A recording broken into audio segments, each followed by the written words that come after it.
In this video, I will tell you how to transfer crypto from Coinswitch to Binance. So first you need to open Binance and prepare the deposit details. Go to the deposit screen, choose the exact coin you plan to send and select the correct network that both platforms support. Copy the deposit address and note if a memo or tag is required for that asset. Next, switch to Coinswitch and open your wallet or portfolio. Choose the coin you are sending and select withdraw or send. Paste the Binance deposit address into the recipient field. Select the same network you chose on Binance and enter the amount. If the asset requires a memo or tag, add it exactly as shown on Binance.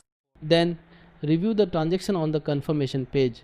Check the coin, the network, the address and any memo or tag one more time because mistakes can be permanent on chain. Submit the withdrawal and wait for the network to confirm. Finally, return to Binance and watch the deposit history section. When confirmations complete, the funds will appear in your wallet. From there you can move assets between funding and spot or start trading. That's how you transfer crypto from Coinswitch to Binance.